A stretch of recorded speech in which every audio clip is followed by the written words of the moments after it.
se me había olvidado, ¿ya? Entonces vamos a comenzar con el taller de absorción, espero hacerlo lo más ejecutivo posible, y el trabajo de absorción se va a tratar sobre un paper, ya que va a tratar de, en específico para ustedes, de absorción de dióxido de carbono, ayudado por una enzima que es la amilasa carbónica, creo que mal no me equivoco, y hay harta ingeniería de proteínas que se ocupa para optimizar este proceso. Entonces la idea es que ustedes puedan leer esta aplicación y yo les voy a hacer algunas preguntas, ¿ya? Esta aplicación debiera ser relevante en algún momento, dado el cambio climático, se están adosando algunos procesos de absorción de dióxido de carbono en procesos industriales, y el uso de enzimas tiene proyecciones prometedoras para mejorar la eficiencia del proceso de absorción. Entonces la idea es ver los conceptos fundamentales de absorción en el taller de hoy, de manera que se le haga mucho más familiar lo que van a leer, aunque el paper está súper bien explicado, ya un paper de una muy buena revista, ya ahí sí no debieran tener ninguna dificultad en leerlo, es más un paper de proyección, ahí sí en una vez alguien se interesa y le gustaría profundizar en este tema, que es un tema súper interesante, ¿ya? Entonces les voy a compartir la pantalla. Ya, le puedo compartir la pantallita acá, la presentación. ¿Se ve la presentación? Me avisan porque estoy con solo el computador, entonces no estoy tan acostumbrado y tan seguro que se vea como yo quiero. Sí, profe, sí se ve. Sí, profe, se ve bien. Ya, ¿se ve el chat o solo se ve la presentación? Se ve en modo presentación. Ah, ya, súper, ya. Quiero confirmar que todo ande bien para que no está hablando en seco, ¿ya? Entonces, el objetivo de la clase de hoy es ver los conceptos fundamentales de absorción. Esta clase la resumí un poquito más porque me di cuenta que venían algunas cosas que no aportaban tanto. ¿Ya? Lo primero que vamos a ver es los fenómenos de transferencia de masa en interfaces, que va a ser la primera patita del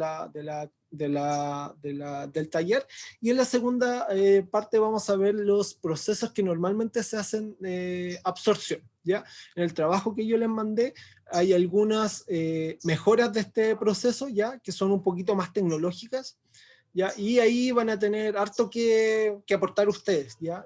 Sobre todo del área de la biotecnología, en la mejora de las enzimas que pueden ayudar a que los procesos de absorción sean mucho más eficientes, y entender un poco el contexto en qué aspecto puede ayudar la catálisis enzimática para que estos procesos sean mucho más eficientes, ¿ya?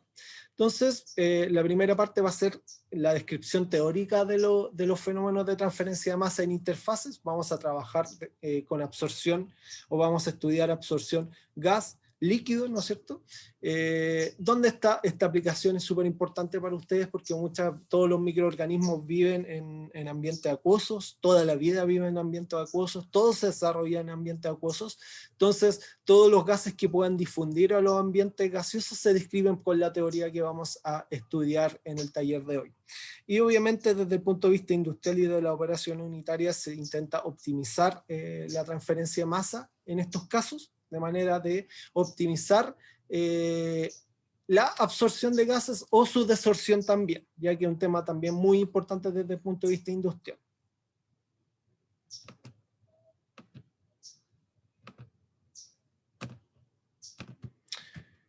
Ya. Consideremos un gas cualquiera, que vamos a llamar A. Imaginen que esto puede ser dióxido de carbono, un gas muy importante para los procesos biológicos, oxígeno, otro gas muy relevante para los procesos biológicos, ¿no es cierto? Entonces, para entender cómo interaccionan estos gases con los líquidos, lo primero que tenemos que entender es que existe una descripción termodinámica de la solubilidad de estos gases en los líquidos, ¿no es cierto? Que se describe a través de una curva de solubilidad, ¿ya? Que normalmente también se describe a través de la ley de Henry. ¿Y qué nos dice la ley de Henry? Que la concentración de un cierto gas en un líquido es directamente proporcional a su fracción parcial. Siempre que los gases o que la solución esté bien diluida, se va a cumplir esta igualdad. Entonces, dependiendo del grado de solubilidad de los gases, vamos a tener valores de la constante de Henry mayores o menores, ¿ya? Y obviamente podemos tener una curva de solubilidad, tal como se muestra en este gráfico de acá, que nos entregue de manera directa, dada una concentración o una presión parcial de la fase gaseosa, nos va a entregar una concentración a la cual puede optar como máximo la solución para saturarse con este gas, ¿no es cierto? Y dependiendo de esa saturación, obviamente los procesos biológicos son súper susceptibles a estas concentraciones, ¿no es cierto? Nosotros sabemos, por ejemplo, que en el mar se desarrolla la vida que es dependiente del oxígeno a una cierta profundidad del mar, ¿no es cierto? Y esto tiene que ver con los fenómenos de difusión del oxígeno, que solo llegan hasta una determinada profundidad, y una profundidad hacia abajo se desarrollan otros procesos producto de la falta de disponibilidad del oxígeno a esas profundidades. Entonces, obviamente, tener una descripción de estos procesos de transferencia de masa permiten entender también la velocidad y los tipos de microorganismos que se pueden desarrollar en esas condiciones. ¿Ya?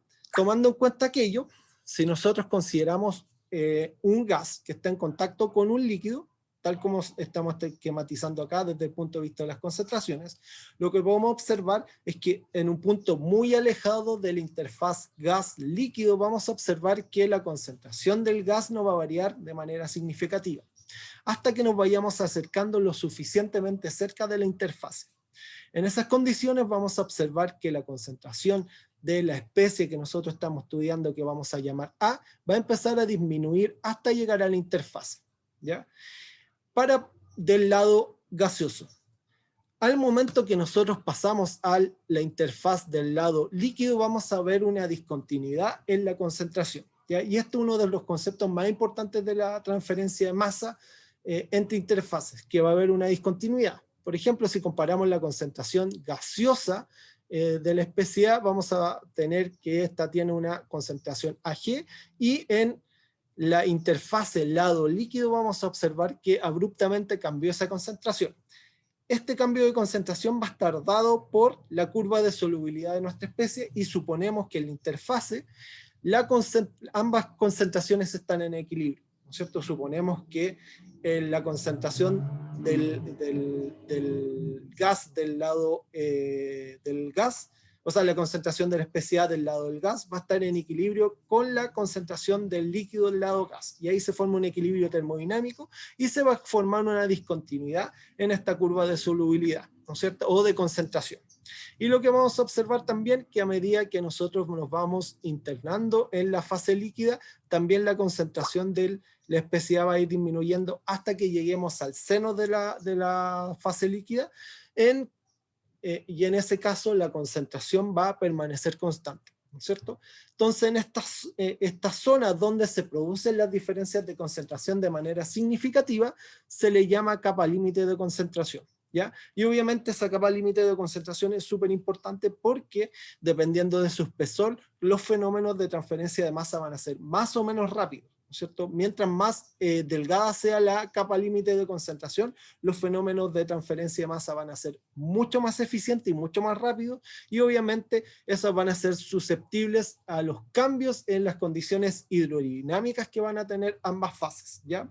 Eso se estudia en detalle en cursos específicos de transferencia de masa, ¿no es cierto? La idea es transferirle un poquito la idea de estos fenómenos que pueden influenciar la transferencia de masa. Si esta capa límite es mucho más delgadita, vamos a observar que la cantidad de gas que va a poder difundir hacia el líquido va a ser mucho mayor.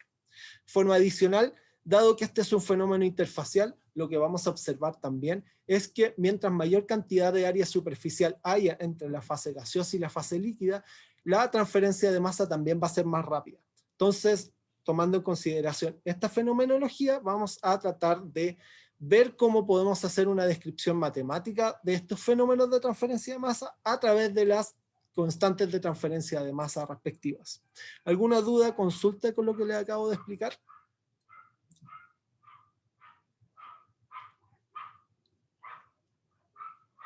¿Está todo claro? Profe, yo tengo una pregunta que no es completamente relacionada a lo que explicó, pero usted dijo que ya puso la actividad de este taller en un curso. No, de este taller todavía no está, pero se la Ah, voy ya. a subir mañana. Tengo los trabajos listos, que a mi juicio me parece una aplicación súper interesante desde el punto de vista biotecnológico. Ahí sí, ahí se la voy a dejar disponible durante el día mañana. Eso, gracias. Ya. ¿Alguna otra consulta?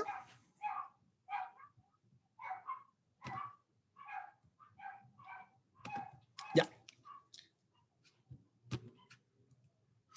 Ya. Para intentar describir la transferencia de masa entre estas interfaces, se utiliza lo que se denomina la teoría de las dos resistencias. ¿Qué dice esta teoría de las dos resistencias? Que, primero, la rapidez de transferencia de masa entre las dos fases está controlado por la difusión en las fases. ¿No es cierto? Eso parece como súper lógico, pero suponerlo tiene implícito un modelo fenomenológico de los fenómenos de transferencia de masa, ¿no es cierto? Yo puedo describir los fenómenos de transferencia de masa por una resistencia a la transferencia de masa que se desarrolle en la fase 1 y en la fase 2 de nuestro fenómeno de transferencia de masa. Y otro tema también muy importante, que no hay resistencia a la difusión en la interfaz. Entonces, obviamente el modelo queda termodinámico o dinámico que podemos describir este fenómeno de transferencia de masa es mucho más sencillo, suponiendo o poniendo una resistencia a la transferencia de masa asociada a la fase 1 y una resistencia a la transferencia de masa en la fase 2, ¿cierto? Y suponer que no hay resistencia simplifica el problema porque eliminamos una de las resistencias. Este caso de que la resistencia a la difusión no está en la interfase se cumple para el 99% de los casos, excepto los casos donde existe partículas de polvo en la interfase que interfieren de manera significativa el área de transferencia, y ahí obviamente va a existir una resistencia porque se va a desarrollar una nueva fase en la interfase y obviamente vamos a tener que intentar tratar de incluir esta resistencia en nuestros modelos que describen la velocidad de transferencia. Tomando en cuenta la teoría de las dos resistencias, que dice algo más o menos lógico que nosotros esperaríamos de este fenómeno de transferencia, se puede hacer una descripción matemática del mismo, ¿ya? Esta descripción matemática involucra la definición de constantes de transferencia de masa asociada a cada una de las diferencias de concentración que nosotros podemos encontrar en dicho fenómeno, ¿ya? Si nosotros volvemos al problema de transferencia de masa desde una fase gaseosa a una fase líquida, vamos a observar que en el seno de la fase gaseosa va a tener una concentración pH, ¿no es cierto? Nos vamos a ir acercando por la capa límite de concentración del lado de la fase gaseosa. Vamos a observar que la concentración de la especie A en la capa límite del lado gaseoso va a llegar a una concentración PAI, que es la concentración del gas en la interfase del líquido. Producto de el equilibrio termodinámico, la concentración en la fase líquida va a disminuir a una concentración CAI que va a estar dada por el equilibrio termodinámico. Entonces, en la interfase hay un equilibrio termodinámico que lo podemos describir por las constantes termodinámicas que se apliquen a la solubilidad. Un ejemplo claro de esto es la constante de Henry, que me permite encontrar la presión PAI y relacionarla con la concentración CAI. Finalmente, esta concentración CAI va a ir disminuyendo hasta llegar a la concentración en la fase líquida. ¿Ya? Tomando en cuenta estas concentraciones, nosotros podemos definir un coeficiente de transferencia de masa, ¿no es cierto?, que nos permite encontrar el flux de masa de nuestro sistema. En este caso, el flux de masa nos indica, recordemos lo que vimos en secado, es la cantidad de sustancia que pasa por unidad de área por unidad de tiempo, ¿ya? Para poder estimar esto podemos utilizar una constante K sub G que está referida solamente a la fase gaseosa. Y producto de esa referencia a la fase gaseosa, nosotros debemos utilizar la diferencia de concentración que se produce netamente en la fase gaseosa y la interfase con la fase líquida. En este caso, podemos encontrar la velocidad de transferencia de masa teniendo la concentración de la fase gaseosa y teniendo la concentración de la interfase gas-líquido lado-gas, ¿no es cierto?, que es la presión parcial en la interfase. De la misma manera podemos repetir el procedimiento para encontrar una constante de transferencia de masa del lado líquido que está en función de la concentración interfacial, lado líquido, y la concentración del seno de la solución, ¿no es cierto? El problema es que muchas veces nos va a costar mucho encontrar la concentración interfacial entre ambas interfaces, ¿no es cierto? Tenemos que tener una idea acabada de la cantidad que difunde para poder hacer esa estimación, ¿no es cierto? Un enfoque mucho más sencillo es intentar comparar las concentraciones en la fase gaseosa con la concentración en la fase líquida. En ese caso, se utilizan constantes globales. ¿Y cómo trabajan estas constantes globales? Yo tomo esta concentración de la fase líquida y la paso o la transformo a una concentración equivalente de la fase gaseosa. ¿Y cómo hago eso? A través de las constantes de equilibrio. Yo tomo la concentración de la fase líquida y la transformo en una concentración equivalente de la fase gaseosa. A esa concentración equivalente de la fase gaseosa, dada por la concentración de la fase líquida, se le llama PA asterisco. Entonces, con esta diferencia de presión, ¿no es cierto?, tenemos una diferencia de concentración global entre las interfaces, y utilizando esa diferencia de concentración global entre las interfaces definimos una concentración global de transferencia de masa referida al gas. Y si hacemos la transformación de la presión del seno de la solución gaseosa a su equivalente en el líquido, nosotros definimos CA asterisco, ¿no es cierto?, que lo hacemos a través de la constante de equilibrio, y definimos una diferencia de concentración en la fase líquida, que es una diferencia de concentración global. Y para eso definimos una constante de transferencia líquida, pero referida a una diferencia de concentración global, ¿no es cierto? Y en base a estas definiciones nosotros podemos definir la resistencia relativa que existe para la transferencia de masa entre cada una de las interfaces. Entonces ahora podemos hablar de resistencias a la fase gaseosa, encontrando que la resistencia a la transferencia de masa es directamente proporcional a la diferencia de concentración en las fases respectivas. En este caso nosotros vamos a tener una diferencia de presión total dada por la diferencia de presión que resulta de transformar esta concentración a una presión equivalente, ¿no es cierto? Y esa presión equivalente nos va a definir una diferencia de presión global, y tomando la diferencia de presión que se desarrolla en la capa límite del lado gaseoso, podemos encontrar el cociente entre las resistencias a la transferencia de masa en cada una de las fases, ¿no es cierto? Y que van a quedar en función de los coeficientes de transferencia que acabamos de definir. ¿Alguna duda, consulta con estos conceptos de la descripción matemática de los fenómenos de transferencia de masa?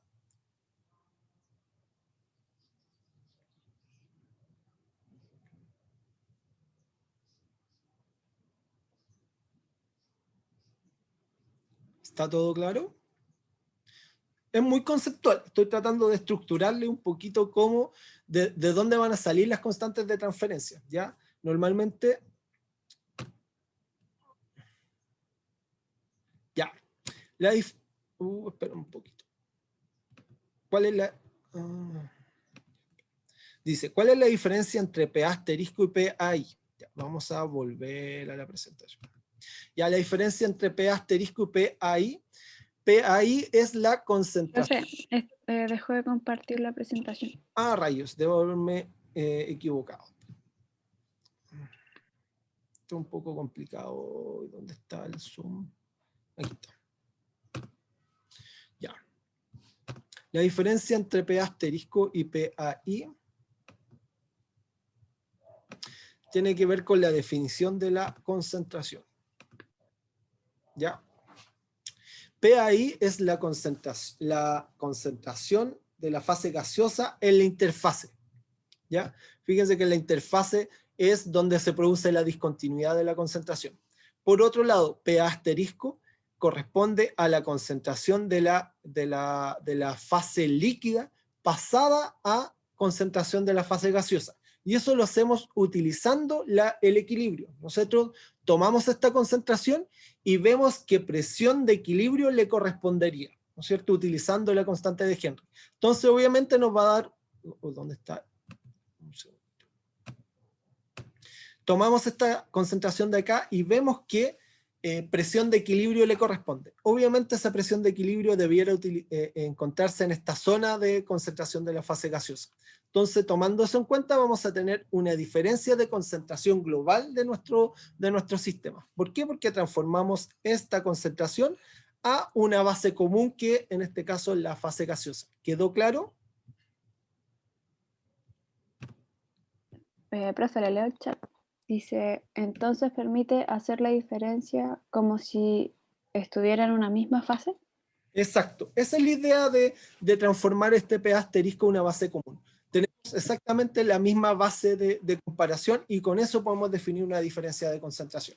Entonces, este arreglo de concentraciones que nosotros estamos utilizando nos permite encontrar las velocidades de transferencia de masa. Esa es la elección de esta diapositiva. Nosotros podemos transformar toda una base común y definir una constante de transferencia de masa que nos permita determinar el flux de transferencia de masa. ¿Ya? ¿Está claro? Y dice Javier que gracias. Ya, súper. Entonces estamos súper bien. Ya, ahora, dada esta introducción teórica, ¿cómo se hace la bajada de los procesos industriales, ¿no es cierto? O los procesos a escala de laboratorio para tratar de optimizar la transferencia de masa desde gases hacia líquidos, ¿ya? El enfoque que se utiliza son normalmente las torres empacadas. En el trabajo que yo les voy a mandar salen otros tipos de enfoques que son basados en los mismos fundamentos que estamos viendo acá. Pero lo que van a encontrar normalmente a nivel industrial son torres empacadas. ¿Cómo funcionan las torres empacadas? Yo por un lado voy a tener una entrada de líquido, que va a ser el líquido que va a permitir absorber el soluto que nosotros queremos tener, ¿no es cierto? Y ese líquido se escoge de acuerdo a lo que yo quiera hacer, ¿ya? En el caso de ustedes, normalmente debiera ser agua, todos los solventes que van a utilizar, dado que el agua es el solvente de la vida, ¿no es cierto? Y todo sucede en agua, ¿no es cierto? Todos los procesos biológicos suceden ahí, pero en el mundo industrial también se utilizan otro tipo de solventes. Espero un poquito.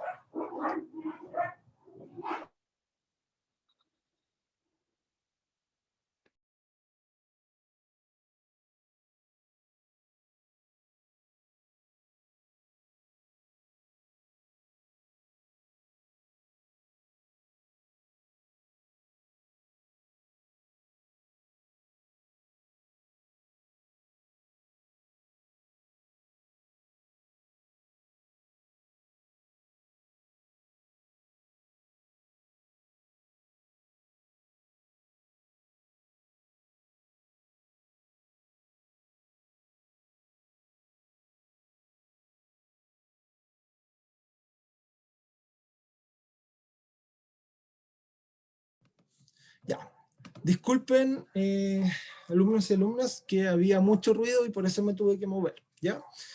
Entonces, volviendo acá, nosotros escogemos un determinado líquido que nos permita absorber el soluto que nosotros queremos intercambiar, ¿ya? Entonces, este soluto ingresa por la parte superior de la columna. El gas que nosotros necesitamos o requerimos que tiene el soluto de interés, lo hacemos, ingresa a la columna por la parte inferior, ¿no es cierto? En la parte superior de la columna se encuentran unos aspersores que permiten distribuir de manera homogénea el soluto en un relleno, ¿ya? Este relleno, tal como se muestran estas imágenes de acá, que son distintos tipos de rellenos, permite distribuir el líquido de manera homogénea por todo este relleno, de manera de aumentar el área activa o el área de intercambio entre el gas y el líquido, y de esta manera acelerar los procesos de transferencia de masa que aquí se desarrollan, ¿ya? Entonces este enfoque industrial nos permite acelerar los procesos de transferencia de masa, aumentando el área de transferencia, ¿no es cierto? Entonces uno, eligiendo un relleno adecuado, ¿no es cierto? Después vamos a hablar por qué hay tantos tipos de relleno, ¿ya? Pero por lo pronto estos rellenos nos permiten aumentar el área activa y de esta manera aumentar la transferencia de masa. Entonces, ¿qué va a suceder? El líquido a través de estos aspersores se va a repartir de manera homogénea por todo el relleno y va a ir bajando por la columna. En contracorriente, el líquido rico en el soluto que yo quiero absorber va a ir subiendo por la columna, por lo tanto la concentración gaseosa del soluto va a ir disminuyendo a medida que va avanzando por la columna, y el líquido que va bajando se va enriqueciendo con el líquido, con el soluto que yo quiero retirar, y se va retirando de manera continua por la parte inferior, ¿no es cierto? Entonces acá se desarrollan todos los fenómenos de transferencia de masa utilizando las constantes que nosotros acabamos de definir. De hecho, estas se utilizan para describir y dimensionar estos equipos de transferencia de masa. Por eso son tan importantes hablar de estas constantes, porque muchas veces se relacionan con el diseño de estas torres, ¿ya? Entonces, uno de los problemas más clásicos que se relaciona con el área de transferencia de masa en estas torres empacadas son los problemas de canalización, ¿no es cierto? ¿Qué es un problema de canalización? Cuando el agua preferentemente tiende a tomar un camino a lo largo de la columna, y toda el agua se concentra por un lado de la columna y fluye por ahí. ¿Qué problema produce esto? Una baja en el área de intercambio de la columna, y obviamente eso es una condición que uno no quiere, sino que uno quiere aumentar el área activa y no quiere que se forme canalización dentro de la columna. Por lo tanto, ese problema sí o sí hay que solucionarlo, y se puede pesquisar visualmente. Uno ve cómo el líquido va bajando. Si la columna es transparente, uno puede ver efectivamente dónde están las canalizaciones, y la solución para intentar solucionar la canalización, una es mejorar el diámetro de la columna. Muchas veces la canalización se produce porque el diámetro de la columna es muy pequeño, y al ser muy pequeño, el líquido va a tender a viajar o a fluir por las paredes de la columna. Entonces lo que se evita ahí es aumentando el diámetro de la columna. Otro problema es porque los empaques están mal distribuidos dentro de la columna. Cuando los empaques no están aleatoriamente puestos y tienen una distribución preferente dentro de la columna, lo que va a suceder es que se va a favorecer los fenómenos de canalización que hacen que disminuya el área activa de intercambio dentro de la columna, ¿ya? Tomando en cuenta que las columnas buscan optimizar el área de transferencia, podría ser muy tentador llegar y utilizar puros anillos PAL dentro de nuestras columnas, ¿no es cierto? ¿Por qué? Porque tiene una forma muy intrincada, y al tener una forma muy intrincada, uno esperaría tener un área activa muy grande, ¿no es cierto? Pero esto es contraproducente con su operación, ¿ya? Como vamos a ver en la próxima diapositiva. Recuerden que estamos solo analizando el fenómeno de transferencia de masa, y el fenómeno de transferencia de masa, ¿qué me dice? Aumenta el área lo más que puedas, porque eso te va a mejorar los fenómenos de transferencia de masa y lo van a hacer mucho más rápido. Pero hay una parte fluidodinámica que tiene que ver con muchos de los conceptos que hemos visto hasta ahora, con diferencias de presión y pérdidas de carga a lo largo de las columnas, ¿ya? Entonces, estos tipos de empaques van a tener un comportamiento fluidodinámico distinto, y un comportamiento de transferencia de masa podemos pensar que mucho más eficiente mientras más intrincado es el empaque, ¿ya? Si nosotros analizamos desde el punto de vista fluidodinámico el comportamiento de una columna, el comportamiento fluidodinámico, de nuevo, es algo súper sencillo: diferencia de presión y caudales, ¿ya? Igual que lo que hemos visto en la parte teórica de la cátedra. Por eso es tan importante que ustedes tengan tan interiorizado estos conceptos fluidodinámicos, y por eso les he dado tan duro con eso durante todo el curso, para que entiendan efectivamente que cuando yo muevo un fluido voy a tener una diferencia de presión, y eso sí o sí va a tener una consecuencia sobre el comportamiento de todos sus equipos y todas sus operaciones unitarias. No lo podemos olvidar nunca, ¿ya? Imaginemos que tenemos la columna seca, ¿ya? Y esta columna seca, yo le hago pasar un flujo de aire a través de ella. Lo que vamos a observar en la columna, cuando nosotros, la columna está seca y le hacemos pasar un flujo de aire, es que la diferencia de presión que se va a producir dentro de la torre va aumentando de manera lineal con el caudal de aire, ¿no es cierto? Producto de que no hay líquido, ¿no es cierto? ¿Qué pasa cuando nosotros empezamos a pasar o ocupar el absorbente, en este caso el agua, para absorber el soluto que nosotros necesitamos? Lo que vamos a observar es que para un caudal determinado de aire, la diferencia de presión que se va a producir en la columna es mucho más grande, ¿ya? Y esto se debe a que el gas va a tener un espacio más pequeño para fluir en la columna, ¿no es cierto? Y como tiene un espacio más pequeño para fluir, va a fluir con una mayor velocidad, ¿no es cierto?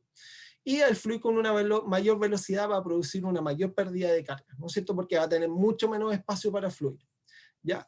Y lo que vamos a observar es que a medida que nosotros vamos aumentando el caudal de aire para un flujo fijo de agua, vamos a observar que la velocidad con que aumenta la diferencia de presión va a ser cada vez más aguda y en cierto punto va a tender a infinito, ¿ya?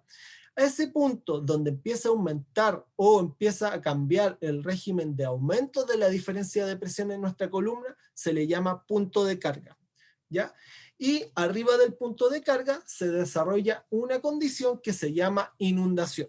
¿Y qué sucede en la inundación? Producto de que el líquido va bajando y el gas va subiendo, el gas tiende a acumular el líquido que está entrando a la columna dentro de ella, y se empieza a producir acumulación de líquido dentro de la columna, y obviamente eso es una condición no deseada porque no estamos retirando todo el líquido que necesitamos retirar, y se empieza a acumular, y eventualmente cuando la columna se satura o se inunda completamente, vamos a empezar a ver que esta va a empezar a rebalsarse, ¿no es cierto? Y esa condición siempre es no deseable. Entonces, cuando ustedes operen una columna de absorción, tengan mucho cuidado y conozcan muy bien el punto de carga, verifiquen que la columna no se les inunde, porque los fenómenos de transferencia de masa se distorsionan completamente en esas condiciones. Uno debe operar abajo del punto de carga para que los fenómenos de transferencia de masa sean lo más eficientes posible y que obviamente no tengan este problema operacional que puede ser muy molesto si es que ustedes no tienen los cuidados respectivos. ¿Se entendió el concepto de punto de carga en las columnas? ¿El concepto de inundación?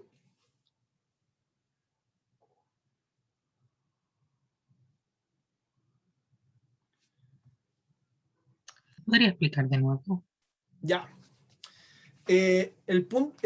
Primero que todo, lo que tienen que entender es tomar los conceptos mecánicos que hemos visto de fluidos y asociar que el movimiento fluido siempre va a producir una diferencia de presión. Entonces, en las columnas empacadas suceden otro tipo de fenómenos producto de que interaccionan gases con líquidos dentro de un sistema empacado, ¿ya?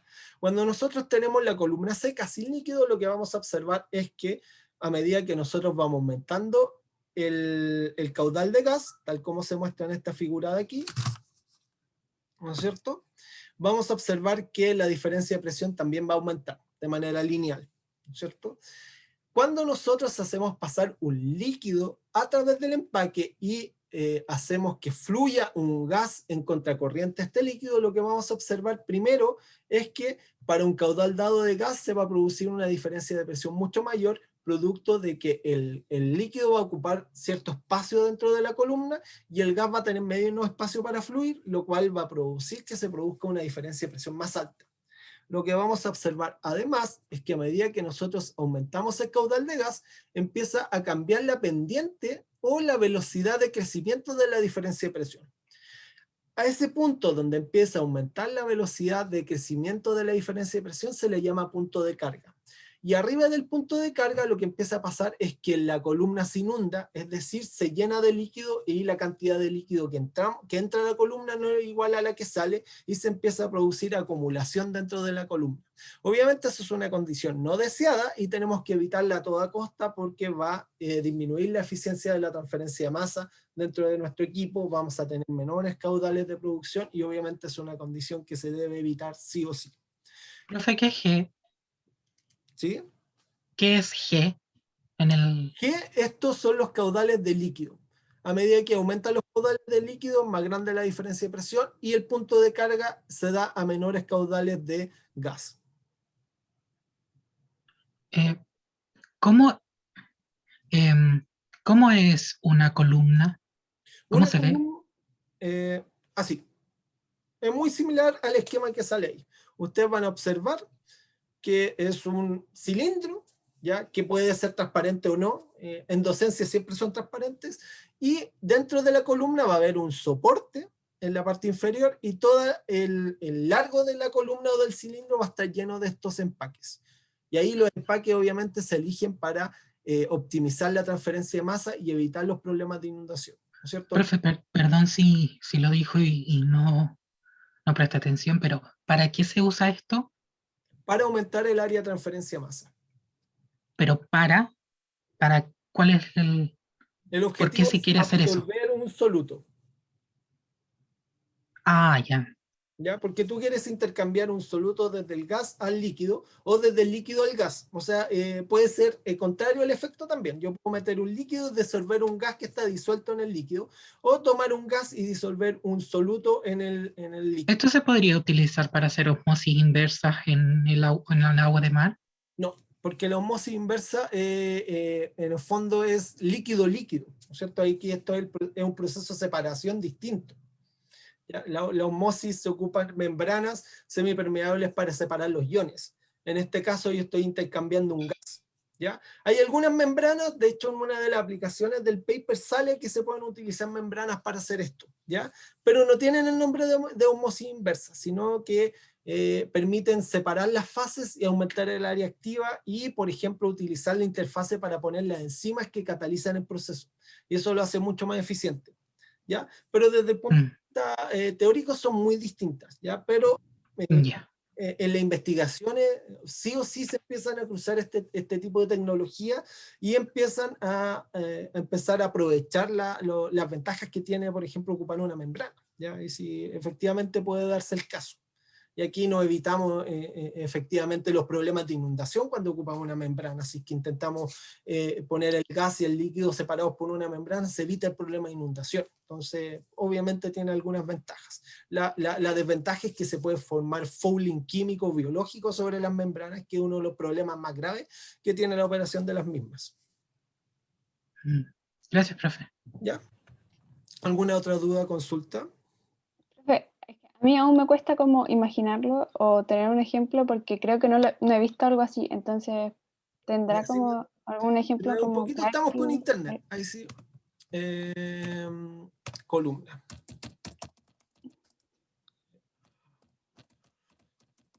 Sí, es muy sencillo.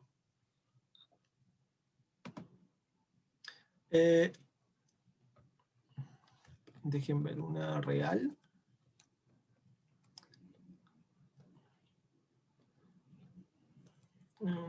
Estoy tratando de buscar una en internet para proyectarles. ¿Se ve la presentación? Sí. Ya. Súper.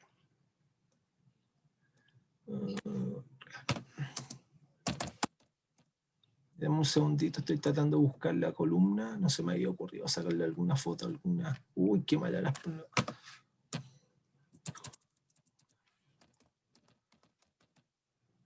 Siempre les muestro fotos. ¿Qué onda internet que tiene muy malas columnas? Aquí sale. Ya. Les voy a mostrar algo que encontré. Un segundo.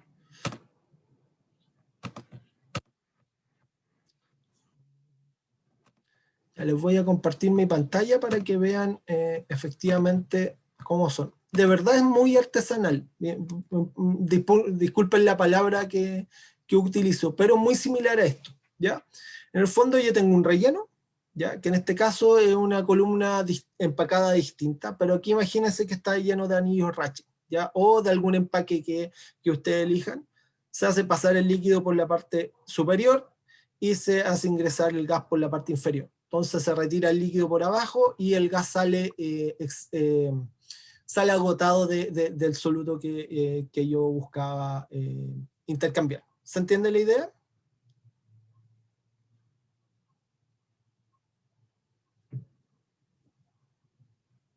Es que a mí me falta como un ejemplo como para saber con qué quiero quedar con esto. Como, como qué es lo que quiero extraer. Claro, es que exclusivamente, por ejemplo, yo creo que les va a quedar un poquito más claro con el paper que le dejé. Ya en el paper sale un sistema de absorción y la idea es tratar de optimizar ese sistema de absorción de alguna manera. Pero se utiliza un empaque y el empaque permite aumentar el área de transferencia y efectivamente se pueden utilizar desde estos empaques que son súper conocidos y súper estudiados hasta el empaque que a usted le acomode más, ¿ya? Se llenan las columnas con este tipo de empaques y se hace pasar el gas a través de este sistema, ¿ya? Se utilizan distintos líquidos, de hecho en el paper se utilizan algunas etalonaminas que favorecen la absorción de dióxido de carbono, pero se puede, esta es una operación súper importante para la industria química y se ha demostrado que se pueden intercambiar muchos gases, ¿ya? Y obviamente parte de la ingeniería de procesos se preocupa de buscar buenos solventes. Ya, muchos de estos solventes se reciclan, o sea, primero se hace un proceso de absorción y después el mismo líquido se somete a un proceso de desorción. Y lo que se hace es concentrar el gas de esta manera. ¿Ya? Entonces, hay varias estrategias y en el paper va a haber un ejemplo bien claro del uso de esta tecnología para una aplicación biotecnológica. ¿Quedó más claro? Traté de clarificarlo lo más posible. Sí, sí. Ya. Volviendo acá, el problema de inundación es un problema que tienen que tener cuidado y que sí o sí se les va a presentar cuando ustedes operan una columna, que probablemente va a ser el caso si es que trabajan con absorción en alguno de sus desarrollos tecnológicos o cuando estén trabajando. ¿Ya? Para poder dimensionar, o sea, desde el punto de vista del dimensionamiento de estos equipos, se dimensionan la parte fluidodinámica, permite encontrar el diámetro de la columna para que no se produzca inundación. Entonces uno regula el diámetro para evitar las condiciones de inundación. La altura de la columna, ¿ya? Se basa en argumentos de transferencia de masa, ¿ya? ¿Qué es lo que le echa mano a las constantes que nosotros hemos definido anteriormente? Y utiliza un balance de masa relativamente sencillo. ¿Ya? Este balance de masa lo que hace es que toma una sección de la columna, tal como se muestra acá, y hace un balance de masa, es decir, todo lo que entra tiene que salir de nuestra columna en estado estacionario. Al hacer eso, se puede encontrar una línea de operación. Y cada vez que hablen o escuchen de línea de operación, la línea de operación es una relación entre el líquido que baja y el gas que sube. Entonces esta línea de operación me permite saber, dada la concentración del gas que está subiendo por la columna, yo puedo encontrar la concentración del líquido que baja. Entonces, en base a esta línea de operación, yo defino las condiciones mínimas para satisfacer la cantidad de soluto que yo quiero absorber en mi sistema de columna. Tomando ese valor mínimo, los ingenieros lo que hacemos es trabajar sobre ese mínimo porque ese mínimo me asegura la transferencia de masa mínima, pero para asegurar gradientes de concentración dentro de la columna y que efectivamente se pueda llevar a cabo la transferencia de masa, uno trabaja sobre este caudal mínimo que se define con estas estrategias que se muestran acá. Entonces, definiendo ese caudal mínimo, van a cambiar las concentraciones a las entradas y las salidas de la columna, y al cambiar esas concentraciones de entrada y salida, yo soy capaz de encontrar una altura razonable para la columna, ¿ya? De manera de poder construir la columna, ¿no es cierto? Yo aumento el caudal que alimento estas columnas, y de esa manera disminuyo el tamaño de las columnas y puedo construirlas para efectivamente llevar a cabo un proceso de transferencia. Esto de aquí, echándole mano a la teoría de las dos resistencias, ¿no es cierto? Recordemos que hay una capa límite del lado gas, una interfase, ¿no es cierto?, cuyo equilibrio y relaciones se encuentran dadas por la constante de Henry, ¿no es cierto? Nosotros vamos a tener una concentración interfacial lado gas, una concentración interfacial lado líquido. La relación entre ambos está dada por una constante de solubilidad, y vamos a tener que todos los fenómenos de transferencia van a suceder en esta capa, ¿no es cierto? Para el caso de las columnas, la única diferencia que tienen los coeficientes de transferencia de masa para estos casos es que se le agrega una A, que esta es el área específica del empaque. El área específica es la cantidad de superficie por volumen que tienen los empaques.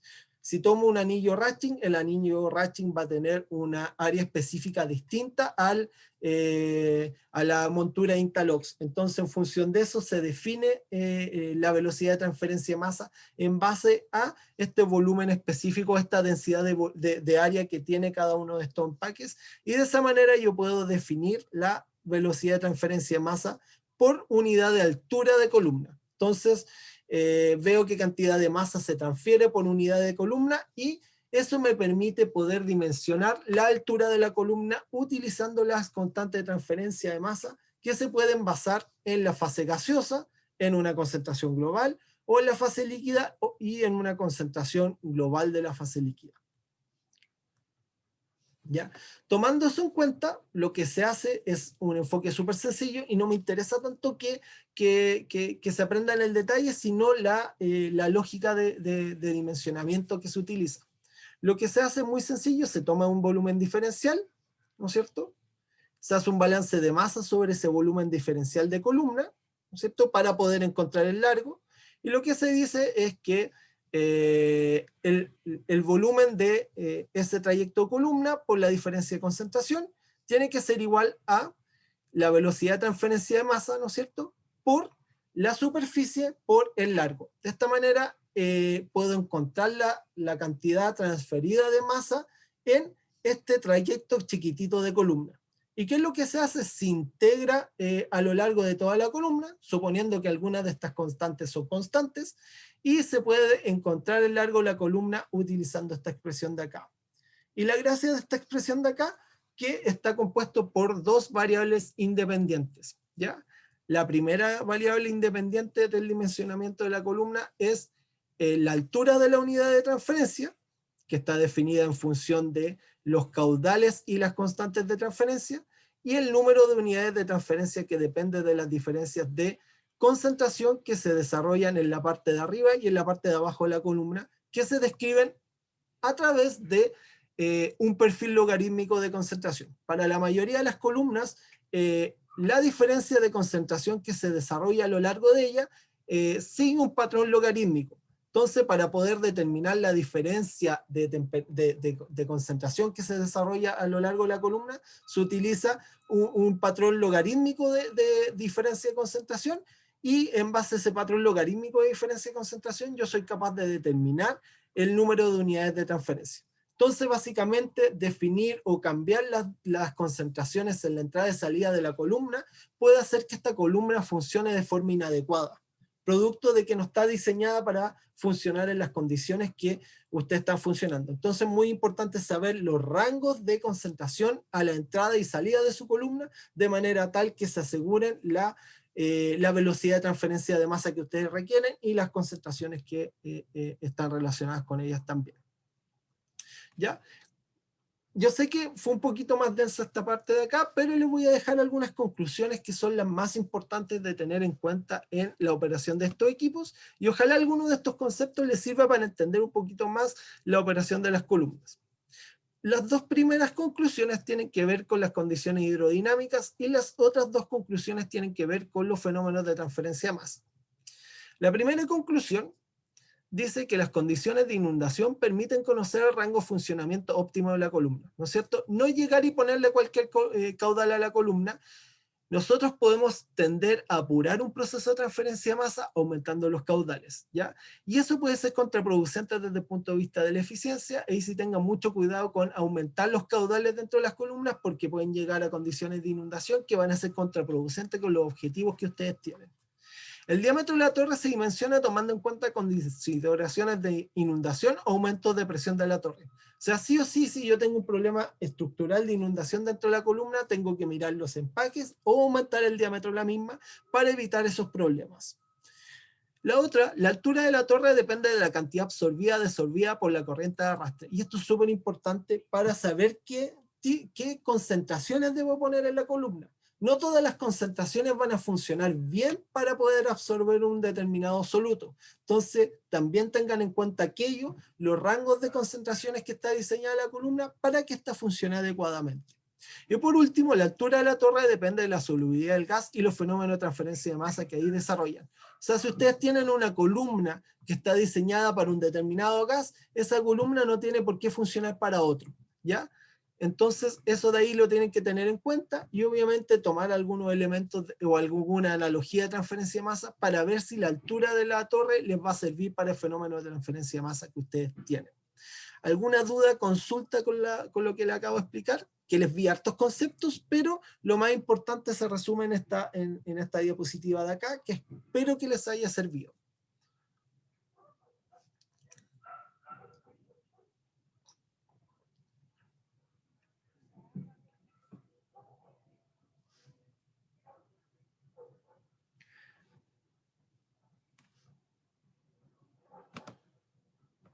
Ya. Eso, alumnos y alumnas, espero que de verdad les haya quedado claro. Son hartos conceptos, algunos de los cuales les van a ayudar a entender el trabajo y el paper que yo les dejé, ¿ya? Esperen que se me quedó pegado el computador. Ahí sí, ¿ya? Entonces, no me veo nada con la luz porque está atrás mío, pero espero que les haya quedado clara la clase. Ya lo traté de hacer lo más sucinto posible. Son varios conceptos que se necesitan para entender los fenómenos de absorción. Lo más importante, tengan cuidado con la altura, las concentraciones y los caudales que manejan en las torres de absorción para optimizar los fenómenos de transferencia, ¿ya? Es muy importante tener eso en cuenta y tener que estas variables influyen en el diseño y también van a influir en su operación. Entonces pueden no tener una operación óptima si no escogen los rangos de operación adecuados que están diseñados los equipos, ¿ya? ¿Una duda, consulta? ¿O está todo claro como para ir cerrando? Ya, yo sé que son complejas la diapositiva, pero por eso mismo les dejé unas conclusiones. Ya ustedes van a leer el trabajo, los papers que están súper claritos, entonces les va a ayudar un poquito a clarificar algunos de los conceptos que hemos visto hasta ahora. Gracias, profe. Ya. Podemos ir cerrando. Ese profe, cuídese. Cuídense mucho también, estén atentos mañana para la tarea y nos vemos después del interludio. Aprovechen de descansar, si tienen alguna duda consulten, moléstenme nomás, yo voy a estar atento a cualquier cosa que vayan necesitando. Recuerden, si están utilizando el Mendeley, el Easy of Knowledge, cualquiera de las plataformas, también me pueden preguntar para irlos guiando en su uso. Gracias, profe. Cuídense. Que descanse también usted. Chao, Chao, profe, profe. cuídese. Chao. Profe, que esté bien. Chao, que esté bien. Chao.